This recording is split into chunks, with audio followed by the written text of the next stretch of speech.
Imagine for a moment that everything you've ever known, your name, your past, the people you love, even the thoughts you're thinking right now, is all part of a grand and vivid dream. You see, we have this peculiar habit of imagining that there is a real world out there, and a separate self in here, observing it all.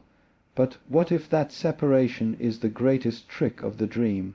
What if the dreamer and the dream are one and the same? Now you might say, well, if this is a dream, who's dreaming it? But that question only leads you further down the rabbit hole, for the moment you try to find the dreamer you realize it's no one in particular, it's simply this, the sound of the breeze, the taste of tea, the feel of your own heartbeat. Spontaneous, uncaused, free. We take ourselves so seriously, as if we are fixed entities moving through a fixed reality.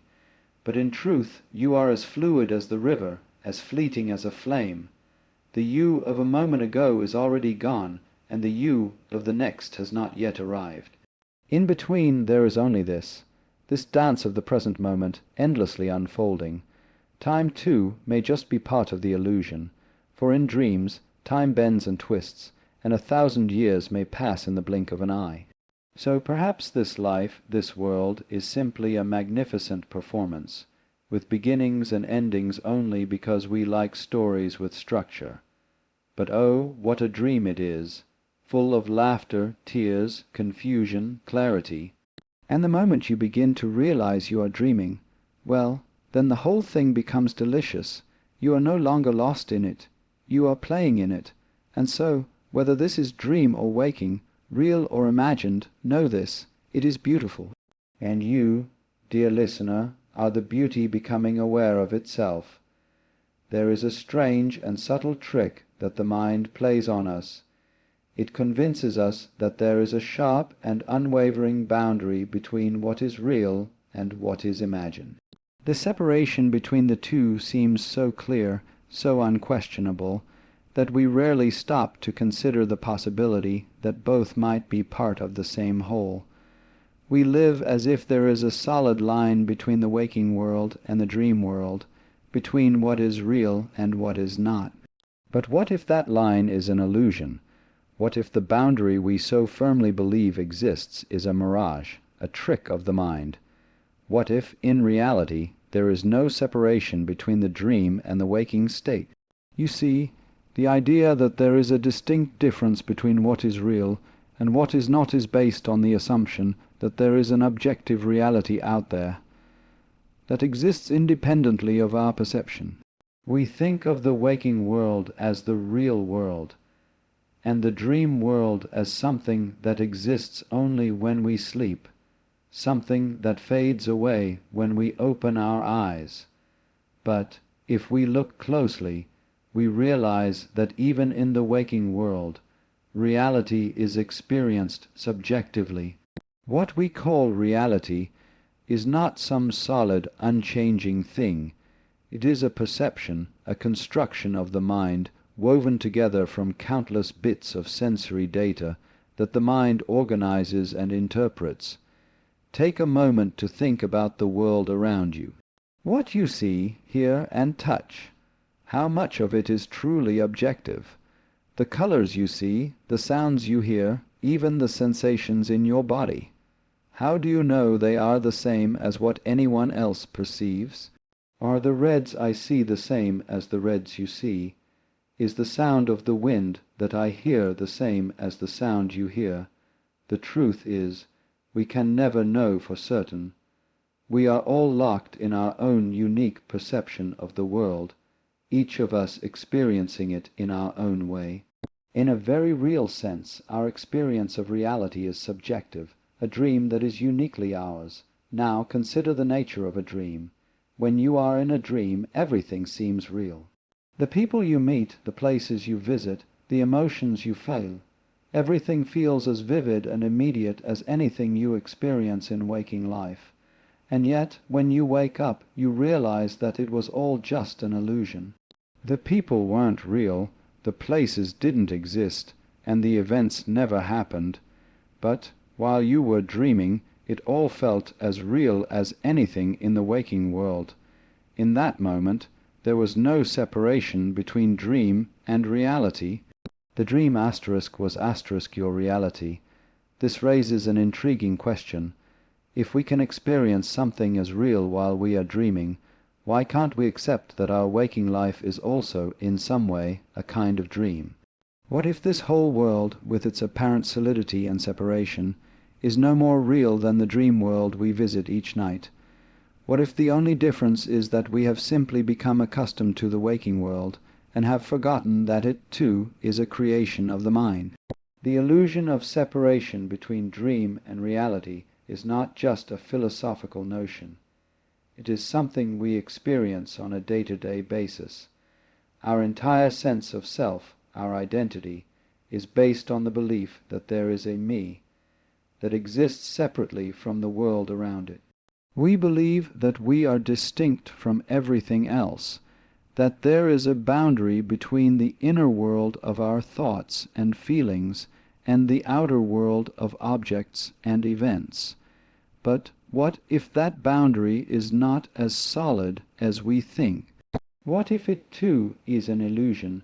Consider the way our thoughts work. We often think of them as ours, as if they are somehow separate from the world around us. But where do thoughts come from? Do they emerge from some separate, isolated self? Or are they simply a response to the world around us? If you sit quietly for a moment, you may notice that your thoughts come and go without your conscious effort, arising spontaneously from the mind as a reaction to the flow of experience. In that sense, they are not your thoughts at all.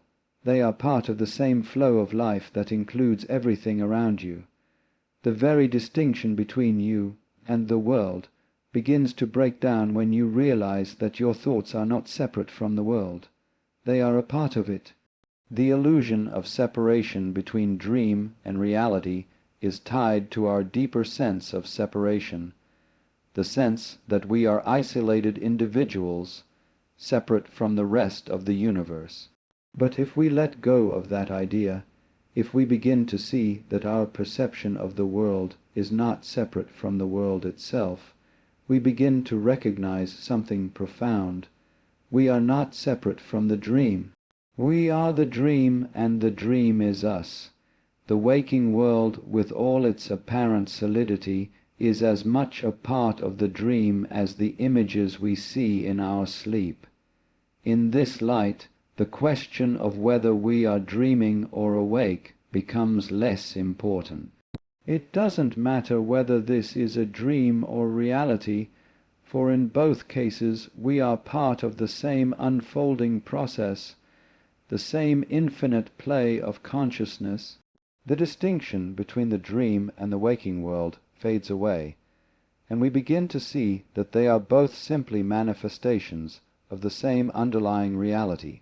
So, next time you find yourself caught up in the world, next time you feel the weight of your separate self, take a moment to remember there is no separation between the dream and reality.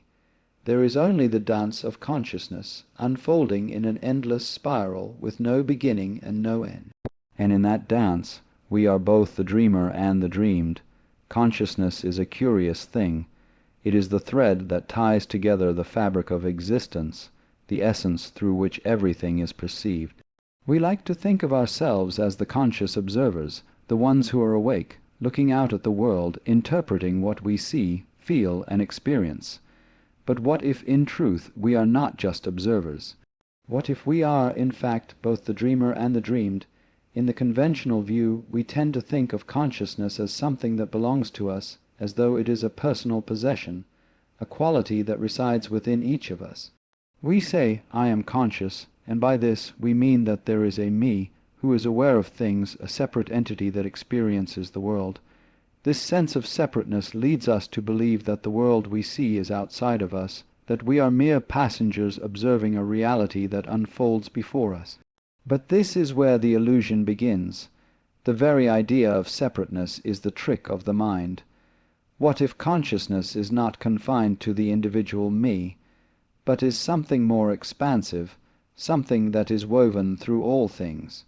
What if it is not just that you are conscious, but rather that asterisk consciousness itself is the dreamer asterisk, and you, along with everything else, are part of the dream it creates?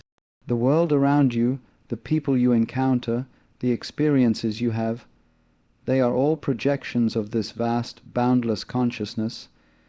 Just as in a dream, where you create everything you see, feel, and interact with, consciousness is constantly creating the world around you. It is not just that you are asterisk in asterisk the world, but that the world itself is asterisk in asterisk you, created from the very same fabric of awareness. The boundaries we imagine between ourselves and the world, between the dreamer and the dreamed, are but illusions, mere concepts we use to make sense of a reality that defies our understanding. If we think of a dream, we know that, while we are dreaming, the world within the dream feels just as real as the world outside of it. The people in the dream, the places, the events, they seem to exist independently, but when we awaken, we realize that they were all just products of our mind. They were never separate from us, they were us.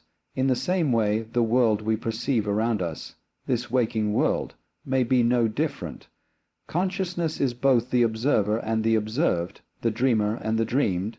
When you begin to see this, the nature of existence shifts dramatically.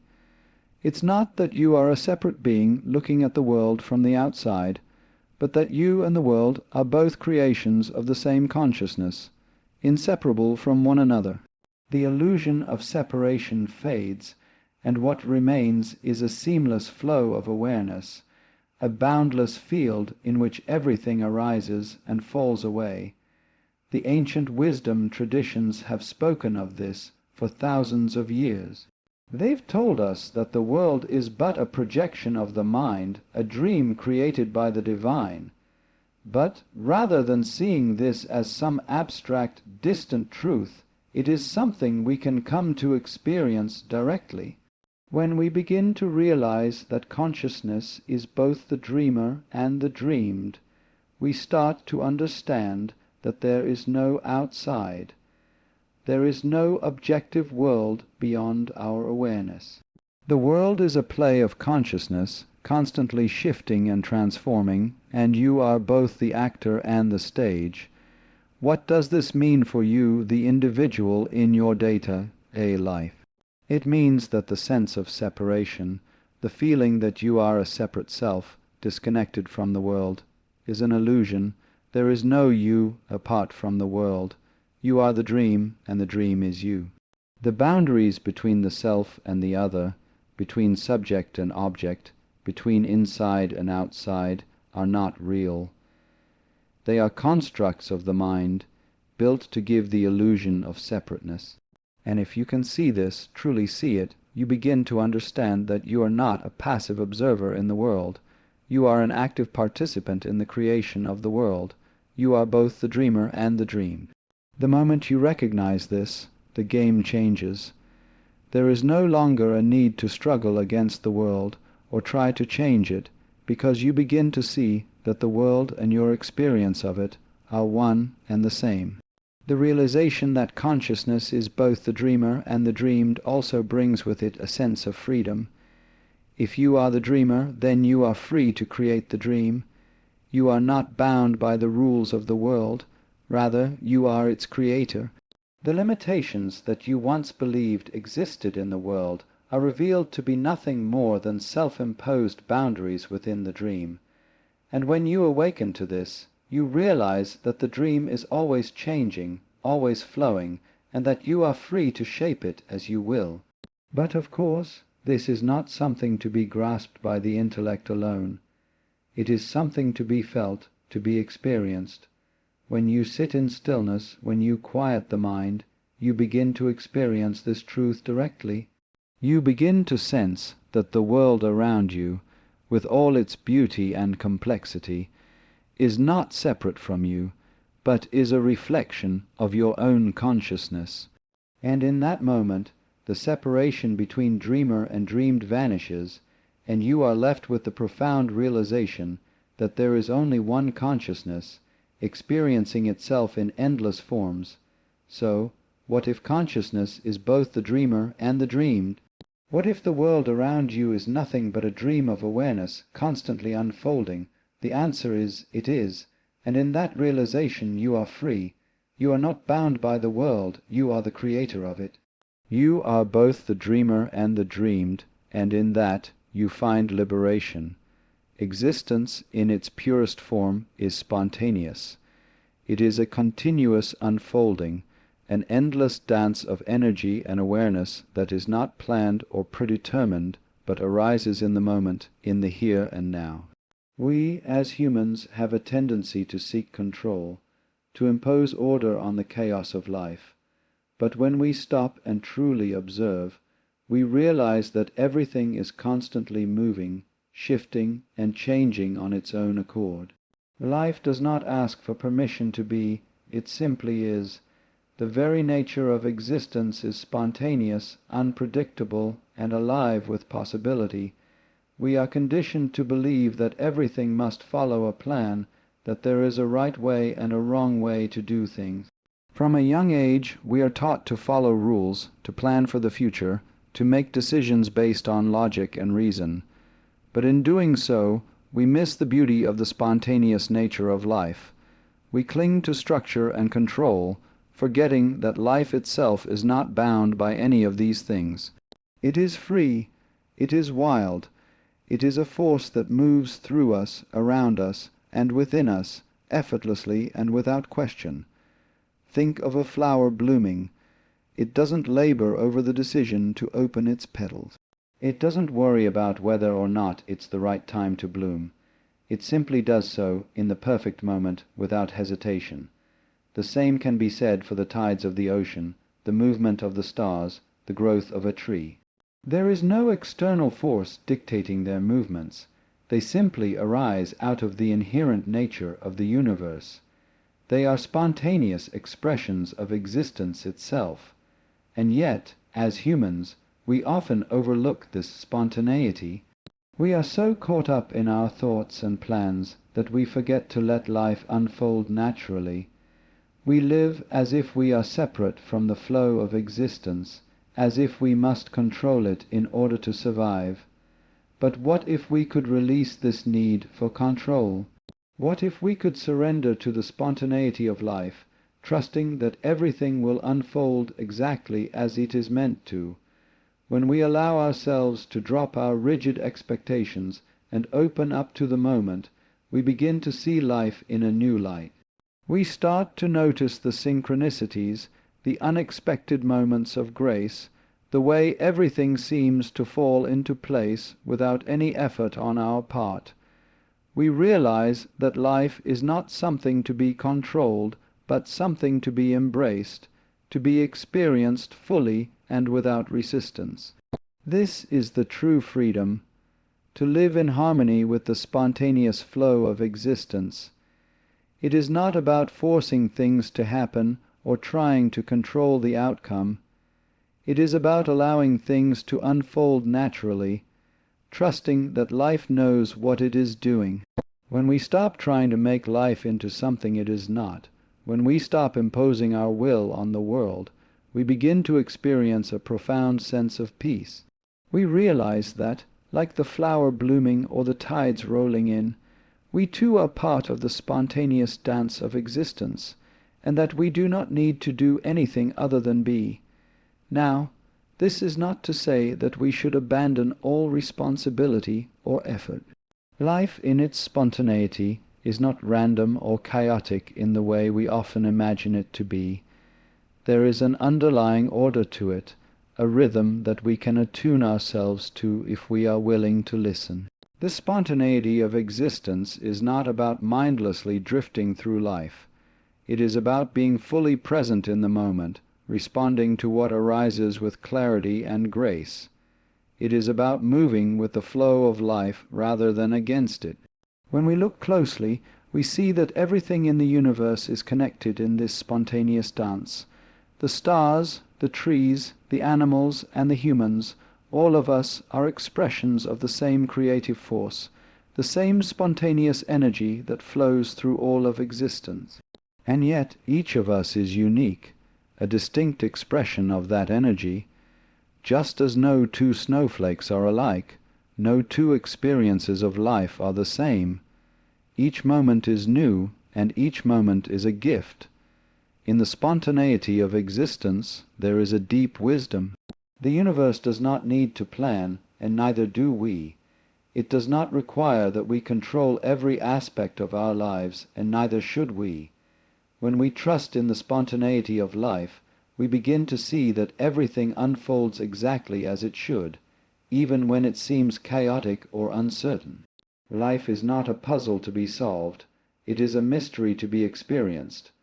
And when we open ourselves to this mystery, we discover the beauty of spontaneity, the joy of simply being, of letting go of the need to understand everything and allowing ourselves to be swept up in the flow of life. To live with spontaneity is to live with grace, to move through the world with a sense of ease and openness. It is to recognize that we are not separate from life, but an integral part of it, a part of the ever unfolding dance of existence. When we stop trying to control the rhythm and simply allow ourselves to be part of it, we find that life becomes not a burden to bear, but a joy to experience. The spontaneity of existence is not something to fear or resist. It is something to celebrate, for it is the very essence of life itself. When we wake up in the morning and look in the mirror, we see a face. We recognize it as ours, and in that recognition we are confronted by a simple question: who am I? It's a question we rarely ask ourselves, for we live with the assumption that we know who we are. The face we see in the mirror is me. The body we inhabit is mine. And the thoughts we think, the emotions we feel, are all expressions of this singular, fixed identity, I. But have you ever stopped to wonder, what is this I? What is it that we are truly identifying as me? And how solid is this notion of I, that we carry with us throughout our lives? In our everyday experience, the sense of I feels very real. We think of ourselves as separate beings, distinct from the world and from others. This I seems like a solid, unchanging entity, something that exists independently and is separate from the flow of life around us. But if we probe a little deeper, we start to encounter some curious questions that challenge the very solidity of this sense of I. The first question we might ask is, what is this I made of? When you strip away your name, your body, your thoughts, your experiences, what is left? Is there anything there at all? Or is this sense of self simply a collection of labels, memories, and experiences that we have identified with over time? If we look at the body, we see that it is not a constant. It is in a state of constant flux, constantly renewing itself at the cellular level. Every moment, millions of cells die and are replaced by new ones, and yet we continue to identify with this body, assuming it to be a fixed, unchanging self. Then there are our thoughts. We often think of them as ours, as if they belong to us in a personal, individualized way. But when we observe our thoughts closely, we realize that they are not constant either. They come and go, arising and passing away without our control or even our awareness. How many of these thoughts are truly ours? Are they not simply patterns of energy, fleeting and impermanent, arising from the vastness of consciousness itself? In truth, our thoughts seem to be as ephemeral as the clouds in the sky, there one moment, gone the next. And yet we cling to the idea that these thoughts form the core of our identity. The sense of I also relies on memory. We say, I am the one who did this yesterday, or I am the one who experienced that. But memory itself is a tricky thing. It is not a perfect record of events. It is a reconstruction, an interpretation of the past that is filtered through the lens of the present moment. Our memories change over time, often shifting, fading, or becoming distorted. And yet we rely on this fluctuating, unreliable process to define who we are. So we ask again, what is this I? What is it that we are identifying with? If our thoughts are impermanent, if our body is constantly changing, if our memories are unreliable, then what is left of this solid, unchanging I that we so firmly believe ourselves to be? In fact, when we look more closely, we begin to see that the sense of I is not as solid as we think. It is not a fixed entity, but a fluid, ever-changing process. Just like a river that is constantly flowing, the sense of I is always in motion, always shifting, never the same from one moment to the next. And yet we insist on treating it as something permanent, something that defines us, something that separates us from everything else. This brings us to a deeper inquiry. If this I is not a solid, unchanging entity, then what is it? Is it not just an illusion, a trick of the mind? The great Eastern traditions, such as Buddhism, have long taught that the sense of self, the I, is nothing but a mental construct, a bundle of thoughts, memories, and sensations that we mistakenly take to be real. This self we cling to is like a mirage on the horizon, something we chase after, but which vanishes the closer we get. When we begin to question the solidity of the I, we are led to a profound realization. The I is not separate from the world. It is not a fixed, isolated entity existing apart from the flow of life. It is a wave on the ocean of consciousness, rising and falling, shifting and changing, never the same from one moment to the next. In this sense, the I is not a solid object, but a dynamic process, an ever-changing dance of awareness, thought, and experience. This realization has profound implications for how we live our lives.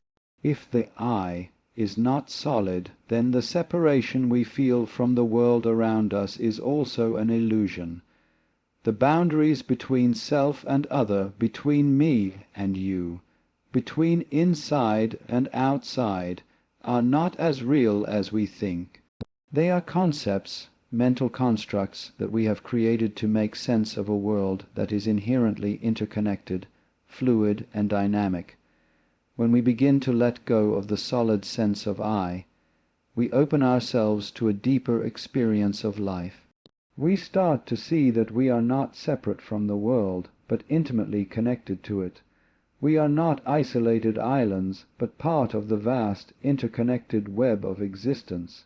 We realize that the I is not the center of the universe, but a tiny part of the whole, arising from the same consciousness that permeates all things. In this understanding there is great freedom. When we let go of the illusion of a solid I, we are free from the constant need to defend, protect, and cling to our sense of self. We are no longer trapped in the struggle to maintain an identity, to prove our worth, or to justify our existence. We are free to flow with the river of life, to experience the world as it is, without the filter of a rigid, separate self. So we return to the question, what is the I? It is not what we think it is. It is not a solid, unchanging entity. It is a fluid, ever-changing process, arising from the vast, infinite sea of consciousness. And when we realize this, we begin to see the world, and ourselves, in a new light. We are not separate from life. We are life itself, unfolding in each moment, ever changing, ever flowing, and utterly free. Time, as we experience it, seems to be one of the most tangible and immutable forces in our lives. We measure it, divide it into hours, minutes, and seconds, and live our lives according to its passing. We often speak of time as though it is an objective reality, a universal truth that governs everything in the universe. But when we begin to question the nature of time, something remarkable becomes clear. Time may not be the fixed, absolute construct we believe it to be. In fact, it could be nothing more than a creation of the mind, a construct of the dream we call reality. We live in a world that seems to move forward in a linear fashion. One moment follows another, and the past fades away while the future stretches out before us. We are constantly aware of the ticking clock, of deadlines approaching, of the inevitability of change. But have you ever stopped to ask yourself, what is time really? Is it something that exists independently, or is it a mental concept, a projection of our minds onto the flow of experience? When we look closely, we realize that time as we perceive it is not a physical object. It cannot be seen or touched. It has no substance or form. It is not something we can grasp in any tangible way, and yet we live as though it is one of the most real aspects of existence. We organize our lives around it, shape our experiences by it, and measure our worth based on how we spend it. But in doing so, we have forgotten that time, like everything else, is a mental construct. It is a way that our minds organize experience to make sense of the flow of life. Consider the experience of a dream. In a dream, time seems to move in a way that is entirely different from how it moves in our waking life. Moments can stretch out endlessly, or they can pass in the blink of an eye. We may experience days, weeks, or even years in a single night of sleep. And yet, when we wake up, we realize that all of that time was nothing more than a product of the dream. There was no real passage of time, no hours, no minutes. The experience of time was simply an illusion created by the mind, a construct that made the dream world feel real. In the same way, the experience of time in our waking lives may be just as illusory. The past, which we hold onto so tightly, is nothing more than a memory, a mental representation of events that have already occurred. It no longer exists except in our minds. The future, which we constantly anticipate, has not yet arrived. It is a projection of what we imagine might come, a story we tell ourselves based on our hopes, fears, and expectations. The only moment that truly exists is the present, the now, and yet even the present is always slipping away, becoming the past before we can grasp it. If time is not an objective reality, but rather a mental construct, then it stands to reason that it is part of the dream we are living. Just as in a dream, where the passage of time is fluid and subjective, the experience of time in our waking life may be just as flexible. The mind creates time in order to give structure to the chaos of experience, to create a sense of continuity and coherence. Without time, we might be lost in the endless flow of the present moment, unable to make sense of the world around us. But the illusion of time can also create suffering. We are constantly rushing forward, chasing the future, trying to control the passage of time, and in doing so, we miss the beauty of the present. We worry about what has already happened or what might happen, forgetting that the only thing we truly have is the now. Time, as we experience it, creates a sense of separation between the past, present, and future, making us feel as though we are bound by time, trapped in its endless cycle. The truth, however, is that time does not bind us. It is not a force that exists outside of us, independent of our minds. Time is a creation of consciousness itself, an illusion that arises from the way we perceive the world. If we could step outside of the mental construct of time, we would see that we are not confined by it. We are not bound to the past, nor are we slaves to the future. We are free in the present moment, in the eternal now. When we recognize that time is just a construct of the dream, we are freed from its grip. We can begin to see the world as it truly is, timeless, fluid, and ever-changing. We can stop measuring our lives against the ticking clock and begin to experience the fullness of each moment. The past is no longer a burden to carry, and the future is no longer a worry to anticipate. We are liberated from the illusion of time, and in that liberation we can experience life in its purest form.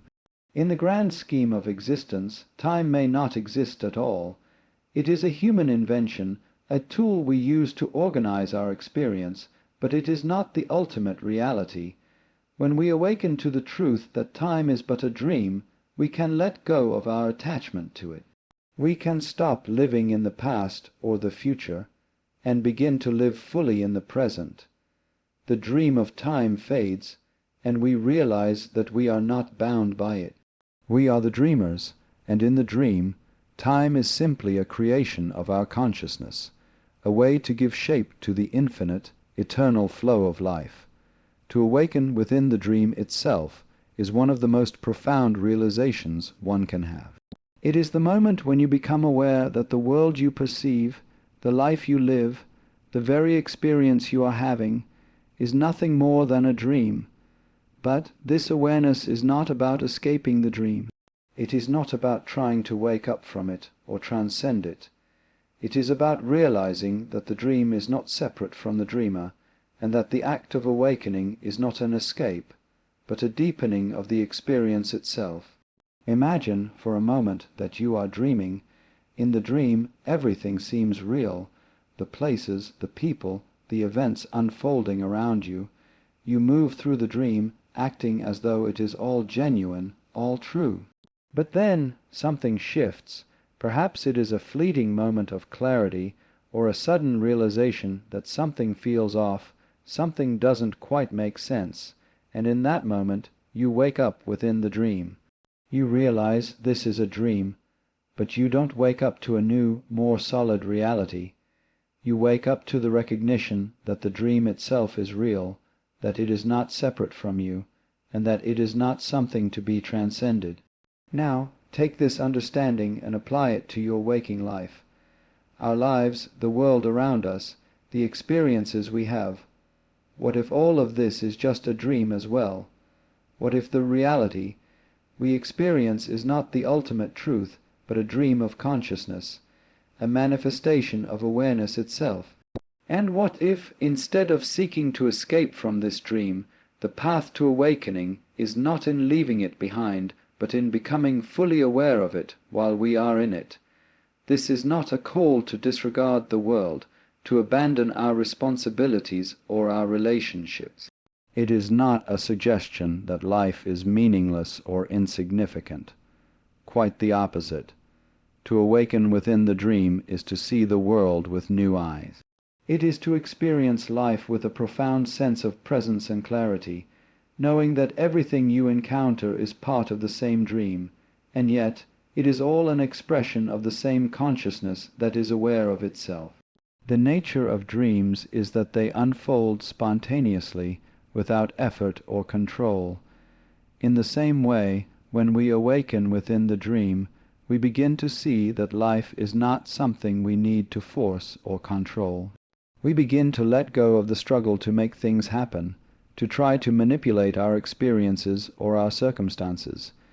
We start to realize that everything is unfolding in perfect harmony, that every moment is an expression of the flow of life. And this realization is not about detachment, but about deeper engagement. It is about recognizing that everything is part of the dream, and that we, too, are the dreamer, fully immersed in the experience. The beauty of awakening within the dream is that it does not require us to leave behind the world or our experiences. We do not have to renounce our lives, our desires, or our actions. Rather, we begin to engage with them from a place of awareness, from a recognition that we are not separate from what is happening, but that we are the very essence of it. In this awakened state, there is no division between the dreamer and the dream. The dream is not something outside of us, but a reflection of our own consciousness. The world we perceive is not an illusion to escape, but the very medium through which we experience our own being. The moment you realize that you are the dreamer of the dream, everything changes. The walls that once seemed so solid and real begin to dissolve. You begin to see that there is no separation between you and the world, that the experiences you have are not happening to you but through you. There is no longer a sense of isolation or separation, no longer the feeling that you are a passive observer in a world of random events. You are no longer a victim of circumstances, but an active participant in the unfolding of life itself. In this awareness, you begin to live more fully. You begin to embrace the dream, knowing that it is an expression of your own consciousness. You no longer need to resist the flow of life, for you see that you are the flow. You begin to appreciate each moment, not as a fleeting event that will soon be forgotten, but as a sacred part of the whole, a part of the unfolding dream that is constantly shifting and changing. There is a deep peace that comes with this recognition. You no longer feel the need to control or manipulate the dream, for you realize that the dream is already perfect as it is. It is not something to be fixed or improved. It is something to be experienced, embraced, and lived. The paradox here is that to awaken within the dream is not to escape from it, but to become more deeply immersed in it. It is to realize that the dream is not a distraction from the truth, but a manifestation of it. Everything in the dream, the joy, the sorrow, the beauty, the pain, is part of the wholeness of existence, part of the same consciousness that is aware of itself. There is no need to transcend the dream, for the dream is not separate from you. You are the dream, and the dream is you. And in this recognition, you awaken to the truth that life is not something you are experiencing, but something you are. You are the dreamer, and you are the dream. And in this unity, there is a profound sense of freedom, peace, and joy. So, what does it mean to awaken within the dream? It means to see the world not as something outside of you, but as a reflection of your own consciousness. It means to live fully in the present moment, knowing that everything you experience is part of the same unfolding dream. And it means to embrace the flow of life without resistance, knowing that you are both the dreamer and the dream, united in the eternal, ever-changing dance of existence. Embracing the dance of uncertainty is one of the most profound ways to experience life in its fullness. We live in a world that constantly strives for stability, security, and predictability. From the moment we are born, we are taught to seek answers, to find solid ground, and to avoid the unknown. But if we take a step back and examine life more deeply, we begin to realize that uncertainty is not something to be feared, but something to be embraced. It is the very essence of existence, the pulse of life itself. Uncertainty, in its most pure form, is the space where possibility resides. It is the realm of infinite potential, where anything can happen. Think about the nature of a dance. When two people come together, there is no guarantee of what the next movement will be. It is not choreographed, not planned. It is an expression of spontaneity, a flowing together of energies in the present moment. There is an openness to whatever comes next, an acceptance that the dance will unfold without rigid expectations. The dance is not about control or perfection. It is about surrender and flow. Life is no different. We are all participants in this grand cosmic dance, constantly moving, constantly shifting, constantly evolving, and at the heart of this dance is uncertainty. The beauty of life lies in its unpredictability, in the way it surprises us, challenges us, and presents us with new opportunities. Every day is a new step, a new rhythm, and each moment brings with it the potential for something completely unexpected. When we embrace the dance of uncertainty, we release our need for control. We stop trying to map out every step, every moment, and every outcome. We stop clinging to the illusion of certainty, and we start to live in a state of openness. We begin to trust that life will unfold as it needs to, that we are part of a greater flow that is always moving us forward, even when we cannot see the way. This trust does not come from knowing what will happen next, but from knowing that whatever happens is exactly what we need in that moment. The dance of uncertainty is not always easy. It can be unsettling, even frightening at times. The mind naturally wants to grasp for security, to hold on to the familiar, to avoid the discomfort of the unknown. But if we look closely, we can see that it is in the uncertainty that we grow. It is in the unknown that we are invited to expand, to stretch beyond our previous limits, to discover new parts of ourselves. Uncertainty is not something to avoid. It is something to lean into, to move with, to trust. In embracing uncertainty, we also begin to let go of the need for external validation. We stop seeking approval or confirmation from the outside world, and instead we find our own rhythm, our own flow. We no longer need the security of knowing what will happen next, because we begin to trust ourselves, to trust that we are capable of navigating whatever arises. The dance becomes one of self-discovery, where each step is an expression of who we are in the moment, without the need to be anyone else. There is a deep freedom in this acceptance of uncertainty. When we stop trying to control life, we begin to experience its inherent beauty. We see that life is not something to be figured out, but something to be experienced. We stop trying to force things to happen, and instead we learn to flow with the natural rhythms of existence. The uncertainties we once feared become opportunities to embrace the mystery of life, to explore the unknown and to live more fully. Embracing the dance of uncertainty also teaches us to be present. When we let go of the need to know the future or understand the past, we are free to be fully immersed in the now. The present moment is all there is, and it is in this moment that the dance of life unfolds. Each breath, each movement, each experience is an opportunity to participate in the flow of existence. There is no need to rush ahead, to plan every step, or to worry about what is to come. All we need to do is show up, trust the dance, and move with it. In this way, uncertainty becomes the canvas upon which we paint our lives. It is the space in which creativity, innovation, and transformation arise. When we stop trying to predict or control the outcome, we open ourselves to the full spectrum of possibilities. Life becomes an unfolding masterpiece where the unexpected moments are the most vibrant, the most beautiful. It is in the unknown that we find the magic of existence, the spark of life itself.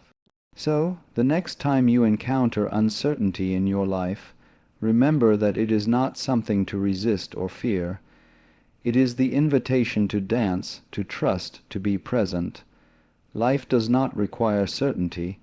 It requires movement, flow, and a willingness to embrace the unknown.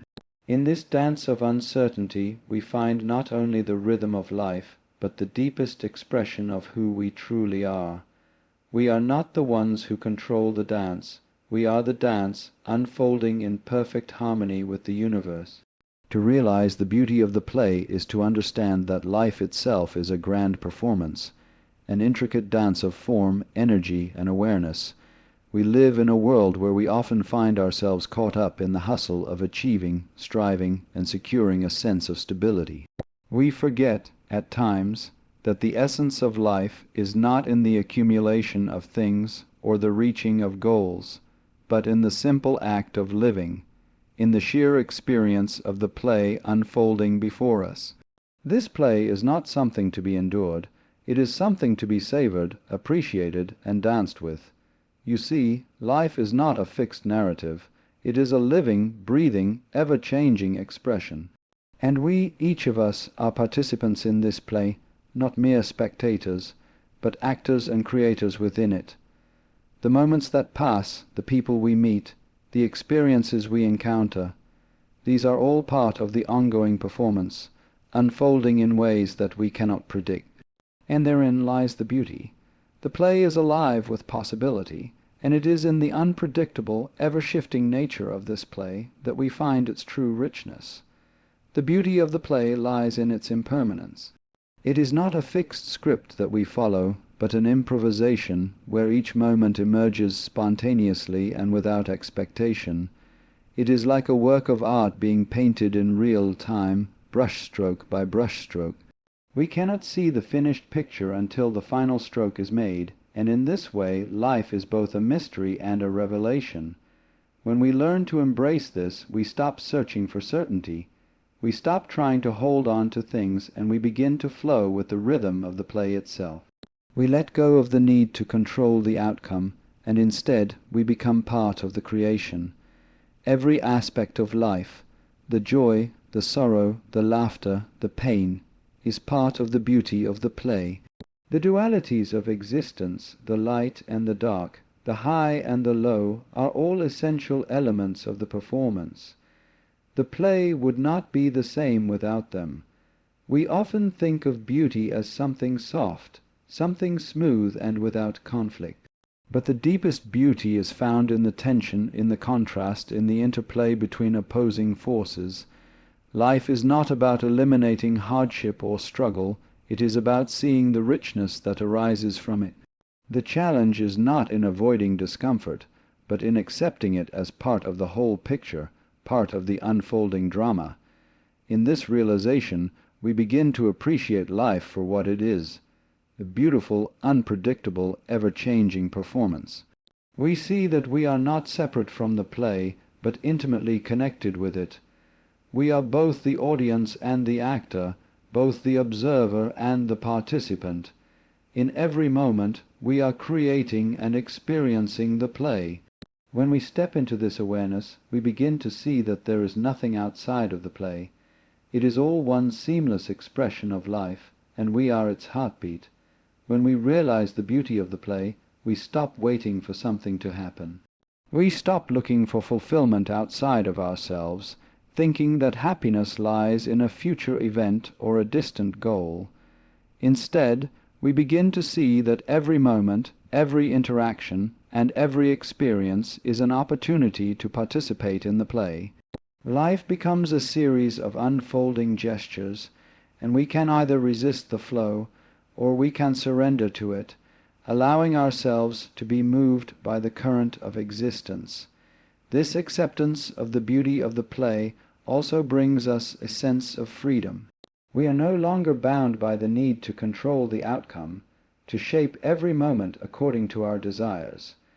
We begin to understand that the play is perfect as it is, even in its messiness, even in its unpredictability. We are not here to impose our will upon life, but to dance with it, to flow with it, to embrace it. In this dance there is no distinction between success and failure, joy and sorrow. They are all part of the same whole, part of the same performance. To realize the beauty of the play is to realize that we are part of something much greater than ourselves. The play is not just a personal story. It is the story of the universe, unfolding in infinite ways. It is the play of consciousness itself, experiencing itself in all its forms. We are not separate from this play, we are it. When we step into this realization, we find a deep sense of peace. There is no need to struggle, no need to fight against the current of life. We simply become part of the flow, part of the ever-changing dance of existence. The beauty of the play is that it is not bound by the rules of time or space. It is eternal. It is unfolding right now, in this very moment. When we let go of the need to chase after something in the future, we begin to realize that the beauty is already here, in the present moment, in the simple act of being.